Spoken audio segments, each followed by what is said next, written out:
Pause for a moment and truly consider the color red around you. The unparalleled shimmer of a cherry soda, the glistening glaze of a Valentine's candy, or perhaps that bold, sharp line of your favorite lipstick. We take this color for granted. We assume it's a natural fruit derivative or a simple chemical dye. But what if I told you that this powerful red pigment is, in fact, one of the greatest hidden stories in trade history? A shocking secret that underpinned an ancient empire and was traded for more than its weight in gold. Today, we will embark on an unexpected expedition to uncover the true source of this pigment, a source found neither in modern chemical labs nor deep within the earth. Instead, it lies in the life of a tiny innocuous insect, the cochineal, Dactylopius coccus. These small creatures, discovered centuries ago by the indigenous people of Mexico, became the source of the most valuable natural red dye the world had ever seen. A red gold that funded the Spanish Empire and dictated the fashion laws of European courts. In this video, we will not only reveal why tens of thousands of these insects must be crushed to produce a single pound of the dye, but also explore how the Spanish monopoly was maintained for centuries, and why, even today, with all our synthetic chemistry, Carmine, or E120, remains the superior and most stable choice for the world's largest food and cosmetic corporations. Get ready to hear the truth behind the world's most captivating color.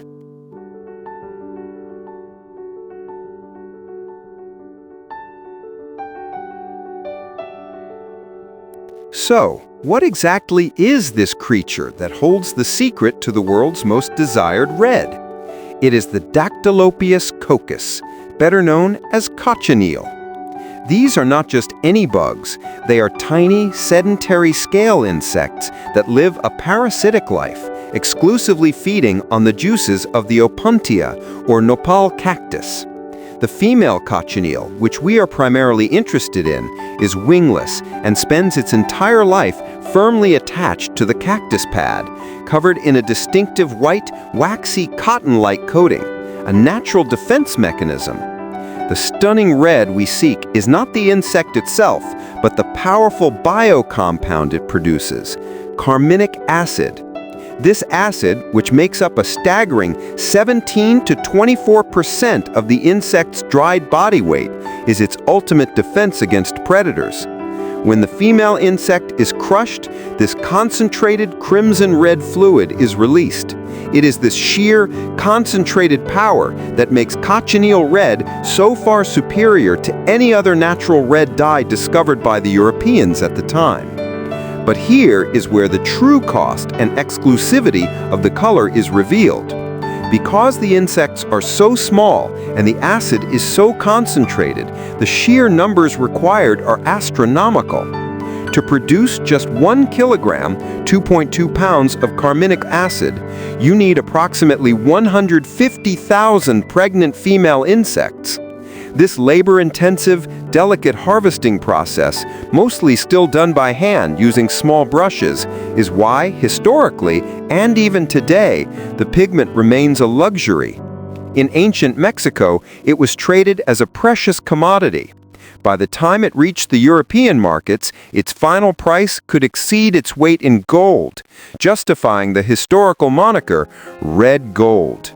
This tiny bug was literally worth more than precious metals. This is the hidden truth behind the words Carmine or E120 on your labels. It represents not a synthetic shortcut, but a legacy of natural pigment production that is incredibly difficult, laborious, and costly, a testament to a centuries-old dedication to achieving the perfect, most stable red color. The ancient discovery of cochineal by indigenous cultures was utterly transformed when the Spanish conquistadors arrived in the New World in the 16th century. They were instantly struck by the sheer brilliance and permanence of the red dye used in Aztec textiles and arts, a color that far surpassed the muted crimson dyes derived from the European Carminic insect. This was not just a beautiful color, it was an economic gold mine. Spain quickly seized control, realizing the immense value of this pigment. They shrewdly branded it Grana Cochineal, the scarlet grain, and immediately established a strict trade monopoly. For nearly 3 centuries, the Spanish crown managed to keep the source of cochineal a highly protected national secret. They forbade any foreigners from visiting the production regions, and smuggling live insects out of the Spanish colonies was punishable by death. The official story sold to the rest of Europe was that the dye was a rare, peculiar seed from the cactus plant. The economic impact was staggering. Cochineal rapidly became the second most valuable export from the Spanish colonies, surpassed only by silver bullion. This red gold funded Spain's vast military, paid for its sprawling empire, and dominated global commerce. The dye's luxury status made it a regular feature on the London and Amsterdam commodity exchanges. European monarchs, military leaders, and the Catholic Church, whose cardinals adopted the vibrant scarlet robes, all relied entirely on Spanish shipments. The famous British redcoats worn by soldiers, they were dyed with Spanish cochineal, ironically enriching Spain as they fought them. This monopoly naturally fueled fierce European espionage. Foreign powers desperate to break Spain's control sent spies, botanists, and even privateers, pirates operating with government licenses, to uncover the truth. In one famous incident in 1597, the English privateer Sir Walter Raleigh captured a Spanish fleet carrying 27 tons of cochineal, a haul estimated to be worth over $20 million in today's currency.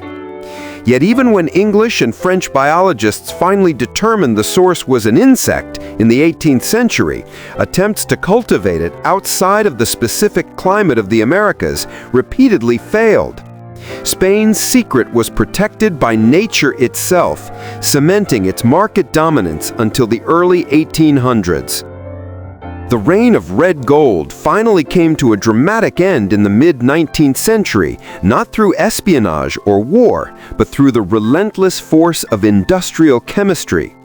In 1856, the accidental discovery of aniline dyes, cheap, vibrant synthetic colors derived from coal tar and later from petroleum, ushered in a new era. Suddenly, chemists could produce almost any color, including brilliant reds like alizarin, in huge, inexpensive batches. The labor-intensive process of scraping 150,000 bugs for 1 kilogram of dye simply could not compete. Cochineal farming collapsed, and the secret that had held Europe hostage became largely forgotten, relegated to the dusty pages of history books. But the story doesn't end there. In a stunning reversal of fortune, cochineal has made an extraordinary comeback in the last 50 years. Why?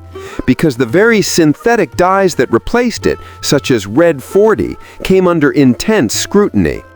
Studies began to link synthetic colorants to potential health issues, including hyperactivity in children and allergic reactions.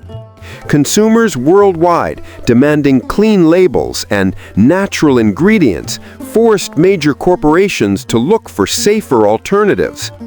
This is where the ancient bug reclaimed its crown. Carmine's unique chemical stability against light, heat, and acidity makes it unmatched among natural reds. Beet juice fades, turmeric turns brown, but Carmine holds its color, making it the perfect choice for everything from high-end cosmetics to mass-market dairy products. Today, major companies rely on it, leading to a huge resurgence in cochineal production, mainly centered in Peru, which is now the world's largest exporter. Yet its comeback is not without controversy. While recognized as natural and safe by regulatory bodies like the FDA, though it can cause severe allergic reactions in a very small percentage of people, its insect source causes ethical dilemmas. Vegans and vegetarians often feel misled, particularly when labels use vague terms like natural color instead of explicitly stating Carmine or Cochineal extract. This lack of transparency has led to public outcry, including famous instances where Starbucks removed the ingredient from a drink after massive consumer pushback. The conversation has now shifted. Is a naturally derived, superior dye worth the ethical cost of mass insect harvesting? The tiny cochineal bug, once a symbol of royal power, is now a symbol of modern consumer consciousness. The journey of the cochineal insect is far more than just a historical footnote. It's a living testament to humanity's endless pursuit of the perfect color. A color so valuable, it dictated the fate of nations and became the center of a 3-century-long global trade secret. From Aztec tribute to the Spanish treasury, from the scarlet robes of cardinals to the subtle blush on your cheeks, this tiny creature's legacy endures. Now that you know the truth behind the red gold, we want to hear from you. Hit that like button if this incredible centuries-old secret surprised you. In the comments below, tell us which common color, like blue or yellow, do you think has the strangest hidden history? We read every comment. And of course, make sure to subscribe to our channel and ring the bell icon so you never miss our deep dives into the secret histories that surround us every day. Thank you for joining us on this incredible color exploration.